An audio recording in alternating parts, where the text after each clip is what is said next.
Hi! ஜெர்மனில masters பண்ண வரீங்கன்னா, நீங்க என்ன டிகிரி வேணா படிங்க. தயவு செஞ்சு அத பப்ளிக் யூனிவர்சிட்டில படிங்க. ஏன்னா, அதுதான் வந்து பார்த்தீங்கன்னா, என்னலாம் இவங்க விசால சொல்றாங்களோ, அதுக்கு ரிலேட்டடா இருக்கும். நீங்க தயவு செஞ்சு கொஞ்சம் ஈஸியா முடியும். நம்ம ஈஸியா பாஸ் ஆயிடலாம். ஒரு டிகிரி தானே அத வாங்கிடலாம். அப்படின்ற மாரிலாம் நெனச்சு நீங்க பண்ணீங்கன்னா, இந்த மாரி டிப்போர்டேஷன் தான் நடக்க போது. ஏன்னா, இப்போ வந்துட்டு பார்த்தீங்கன்னா, கிட்டத்தட்ட 500 பேர்கிட்ட டிப்போர்ட் பண்ண போறாங்க. ஜஸ்ட் பிகாஸ் அவங்க வந்து பார்த்தீங்கன்னா, ஒரு பிரைவேட் யூனிவர்சிட்டில படிக்கிறதால. ஸோ, இப்போதைக்கு இந்த யூனிவர்சிட்டி சொல்லியிருக்காங்க. ஸோ, அதுக்கப்புறமா என்னென்ன யூனிவர்சிட்டி வரப்போகுதுன்னு தெரியல. ஸோ ஆக்சுவலா என்ன ஆயிருக்குன்னு பார்த்தீங்கன்னா, இந்த யூனிவர்சிட்டில வந்துட்டு பார்த்தீங்கன்னா, ஒரு செமஸ்டர வந்து ஆன்லைன்லயே கண்டக்ட் பண்ணியிருக்காங்க. ஸோ இது வந்து பார்த்தீங்கன்னா 16B அதாவது இவங்க வச்சிருக்கிற லா படி, அது வந்து ஆன்லைன்ல நீங்க படிச்சீங்கன்னா, அது வந்து ஃபுல் டைம் கணக்குல இல்ல. ஒரு செமஸ்டரே வந்துட்டு பார்த்தீங்கன்னா, அவங்க அவங்க கண்ட்ரில படிக்கிறப்போ, ஃபுல் டிகிரியே வந்துட்டு அவங்களால படிக்க முடியுமே. ஸோ இங்க வந்து அவங்க படிக்கிறதுக்கான பர்ப்பஸ் என்ன?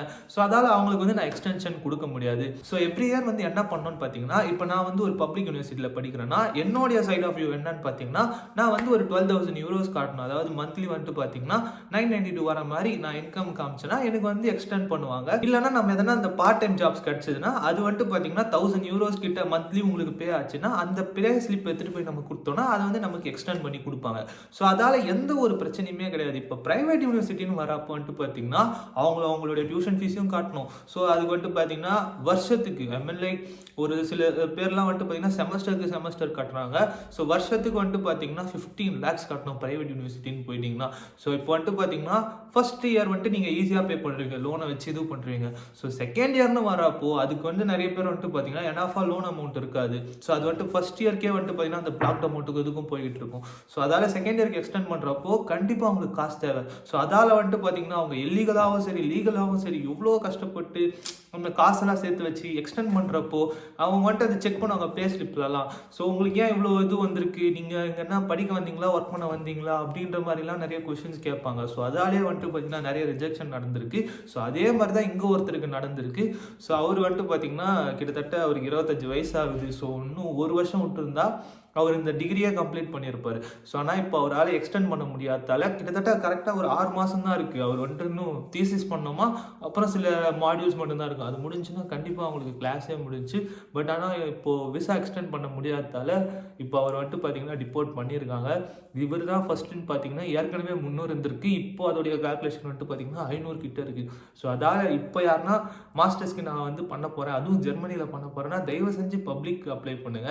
ஏன்னா நீங்க பப்ளிக் அப்ளை பண்ணாலே வந்துட்டு பார்த்தீங்கன்னா, ஏதாவது ஒரு சில விஷயம் கிடைக்கலன்னு சொல்லிட்டு தான் நம்ம பிரைவேட்டுக்கு போறோம். ஸோ அந்த பிரைவேட்டுக்கு போறதால தான் நெறைய விஷயம் நடக்குது. சப்போஸ் நீங்க ஒரு இந்த எஸ்ஆர்ஹெச் அந்த மாரி சில யூனிவர்சிட்டி எடுத்துக்கிட்டீங்கன்னா, அங்க வந்துட்டு பார்த்தீங்கன்னா, அது வந்துட்டு மோஸ்ட்டா வந்துட்டு பார்த்தீங்கன்னா, கவர்ன்மெண்ட் பாலிசிக்கு ஏத்த மாரி ஆப்ட்டா போது. பட் எனக்கு சில யூனிவர்சிட்டிஸ் பத்தி தெரியல. என்னால எதுவும் சொல்ல முடியல. ஸோ ஏன்னா என்னுடைய ஃப்ரெண்ட்ஸ் வந்து நெறைய பேர் எஸ்ஆர்ஹெச்ல படிக்கிறாங்க. ஸோ அதால எனக்கு இத பத்தி தெரியும். பட் மத்த யூனிவர்சிட்டி எனக்கு பத்தி தெரியல. ஸோ அதால வந்துட்டு பார்த்தீங்கன்னா, யார் அங்க படிக்கிறாங்களோ அது ஜஸ்ட் இன் கேஸ் ஒரு சில டிகிரிஸ் எல்லாம் வந்து நமக்கு கிடைக்காது பப்ளிக் யூனிவர்சிட்டில. எதனா ஒரு மாடியூல் விட்டு போயிருக்கும். இப்ப எனக்கே வந்துட்டு பார்த்தீங்கன்னா, ஒரு சில மாடியூல்ஸ் கிடைக்கல. நான் வந்துட்டு பார்த்தீங்கன்னா, ஒரு ஆல்டர்னேட்டிவ் டிகிரி பண்ணி தான் என்னால அந்த மாடியூல் படிக்க முடியும். ஸோ அப்படின்றப்போ வந்துட்டு பார்த்தீங்கன்னா, நெறைய பேர் வந்துட்டு பிரைவேட் யூனிவர்சிட்டிக்கு போவாங்க. ஸோ அதுதான் இப்போ வந்து பெரிய பிரச்சனையா இருந்திருக்கு. ஸோ நீங்க ஒரு private university worst case choose பண்றீங்கன்னா, தயவு செஞ்சு அதோடைய மாடியூல்ஸ் எல்லாம் வந்துட்டு பார்த்தீங்கன்னா, நீங்க நேர்ல வந்து படிக்கிற மாரி பாருங்க. நீங்க ஆன்லைன்ல படிக்கிற மாரி இருந்தீங்கன்னா, கண்டிப்பா நீங்களும் அந்த மாரி டிப்போர்டேஷன் ஃபேஸ் பண்ணுவீங்க. அதுவும் முக்கியமா இந்த யூனிவர்சிட்டி மட்டும் தான் அந்த மாரி ஆன்லைன்ல கண்டக்ட் பண்ணியிருக்காங்க. மோஸ்ட்லி மத்த யூனிவர்சிட்டிலாம் வந்துட்டு பார்த்தீங்கன்னா, கிளாஸ் வந்து நீங்க அட்டெண்ட் பண்ணிக்க முடியும். பட் எக்ஸாம்ஸ் வந்துட்டு பார்த்தீங்கன்னா, நீங்க நேர்ல தான் வந்து எழுதுற மாரி இருக்கும். எக்ஸாம்பிள் எஸ்ஆர்ஹெச் யூனிவர்சிட்டிய தான். நான் என்ன ப்ரமோட் பண்ணிட்டு இருக்கேன் எஸ்ஆர்ஹெச் யூனிவர்சிட்டி. ஸோ தயவு செஞ்சு பப்ளிக் யூனிவர்சிட்டிக்கு அப்ளை பண்ணுங்க. கொஞ்சம் லேட் ஆனாலும் பரவால்ல. அண்ட் ஜெர்மன வந்து தயவு செஞ்சு B1 லெவல் இல்ல, B2 லெவலுக்கு கத்துட்டு வாங்க. ஜஸ்ட் இன் கேஸ் வந்துட்டு பார்த்தீங்கன்னா, நீங்க ஒரு பேச கத்துக்கிட்டீங்கன்னா தான் இங்க வந்து ஒரு சில ஜாபே கிடைக்குது. ஏன்னா, இப்போ நான் நெறைய ஜாப்க்கு அப்ளை பண்ணி ரிஜெக்ட் ஆயிருக்கேன்ல. ஸோ அதால எனக்கு தெரிஞ்சது. உங்களுக்கு என்னதான் ஸ்கில் இருந்தாலும், இங்க வந்துட்டு பார்த்தீங்கன்னா, உங்களுக்கு ஒண்ணுமே தெரியலனாலும் பரவால்ல. உங்களுக்கு ஜெர்மன் தெரிஞ்சா போதும். அவங்க உங்களுக்கு சொல்லிக் குடுத்துருவாங்க. ஸோ அதான் கதை. ஸோ தயவு செஞ்சு ஜெர்மன் கத்துக்காம வராதீங்க. அப்புறமா வந்துட்டு பார்த்தீங்கன்னா, பிரைவேட் யூனிவர்சிட்டி சூஸ் பண்ணாதீங்க. அந்த மாரி ஆல்டர்னேட்டிவ் டிகிரி பண்ணி கூட உங்களால பண்ண முடியும். ஏன்னா நானே வந்து பார்த்தீங்கன்னா, டேட்டா சயன்ஸ் வந்து டைரக்ட் டேட்டா சயன்ஸா எடுக்கல. ஜியோஸ்பேஷியல் டேட்டா சயன்ஸா எடுத்திருக்கேன். ஸோ அது வந்துட்டு பார்த்தீங்கன்னா, இந்த வழியில் போகிறப்போ இது மூலயமா நிறைய விஷயங்கள் நம்மளால் பண்ண முடியும். எனக்கு பிடிச்ச இதுவே தான், ஆனால் அது கூட வந்துட்டு வேறு சில விஷயங்களோட நான் சேர்த்து படிக்கிறேன். ஸோ அந்த மாதிரி அப்ளை பண்ணுங்கள். அதுதான் முக்கியமாக சொல்லணும்னு நினச்சேன். அதாவது தான் நடுராத்திரி உட்காந்து இந்த வீடியோ எடுத்துகிட்ருக்கேன். இப்போ தான் அந்த நியூஸை பார்த்த உடனே ஷாக்கு. ஸோ அதனால தான் இந்த ஒரு வீடியோ. எல்லா விஷயத்தையும் நான் சொல்லிட்டேன்னு நினைக்கிறேன். ஸோ அவர் வந்துட்டு பாவம் ரொம்ப ஹோப்ஃபுல்லாக இருந்திருக்காரு பொழுது. ஆக்சுவலாக அது வந்துட்டு பார்த்தீங்கன்னா அக்டோபர்லேயே வந்திருக்கு. அவர் நவம்பரில் வந்துட்டு பார்த்தீங்கன்னா காலேஜ் சப்போர்ட்டோட திருப்பி கோர்ட்டில் வந்து அப்பீல் பண்ணியிருக்காரு. அப்பீல் பண்ணாலும் அவங்க லாவோட அது சூட் ஆகலைன்னு சொல்லிட்டு அவர் இப்போ டிபோர்ட் பண்ணியிருக்காங்க. அவர் மட்டும் இல்லை, கிட்டத்தட்ட 500 பேர் வந்து இந்த விஷயத்தை ஃபேஸ் பண்ணிட்டு இருக்காங்களாம். பட் காலேஜ் சைடில் என்ன பண்ணுறாங்கன்னா லாயருக்கு வந்து பே பண்ணிட்டாங்களாம். பட் ஸ்டில் வந்துட்டு பார்த்தீங்கன்னா மோஸ்ட்டாக இப்போ பயங்கரமான வாக்குவாதம் போய்கிட்டு இருக்கு. இந்த ஃபஸ்ட்டு ஒருத்தர் ரிஜெக்ட் ஆனார்ல, ஸோ அவர் வந்துட்டு பார்த்தீங்கன்னா யூரோ நியூஸ்க்கு வந்து ஒரு வீடியோ கான்ஃபரன்ஸ் கொடுத்துருக்காரு. இந்த மாதிரி ஆயிருக்கு, இந்த ஐயோ யூனிவர்சிட்டியில் படித்ததால் இந்த மாதிரி ஆயிடுச்சு, இது மாதிரி மற்றவங்களுக்கு நடக்கக்கூடாதுன்னு சொல்லிட்டு ஒரு ப்ரெஸ் மீட் ஒன்று கொடுத்துருக்காரு. ஸோ அதை தான் இப்போ எல்லாருமே பேசிகிட்டு இருக்காங்க. ரெட்டிட்டில் பயங்கரமாக போயிட்டு இருக்கு. சப்போஸ் நீங்கள் ரெட்டிட்டில் ஆக்டிவாக இருந்தீங்கன்னா செக் பண்ணி பாருங்கள். மோஸ்ட்டாக எல்லாத்தையும் கன்வே பண்ணிட்டேன்னு நினைக்கிறேன். ஸோ என்னுடைய சஜஷன் என்னன்னு கேட்டிங்கன்னா, நீங்கள் இங்கே வாங்க, தாராளமாக படிங்க. ஃபஸ்ட்டு ஜெர்மன் கற்றுக்கோங்க. டைம் எடுக்கும் தான், ஒரு வருஷம் ஆகும். கண்டிப்பாக நீங்கள் நல்லா பேச கற்றுட்டு வாங்க.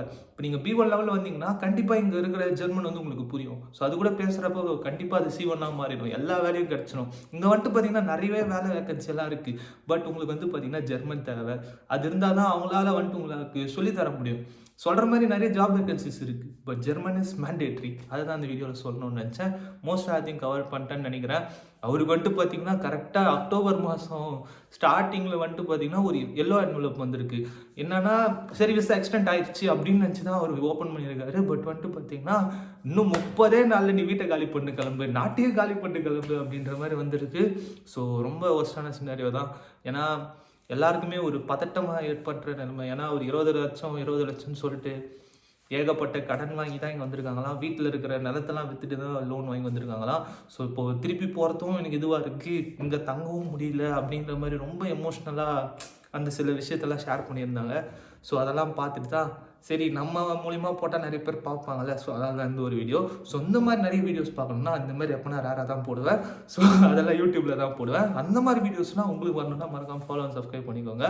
அண்ட் ஆல்சோ இந்த வீடியோ டடா.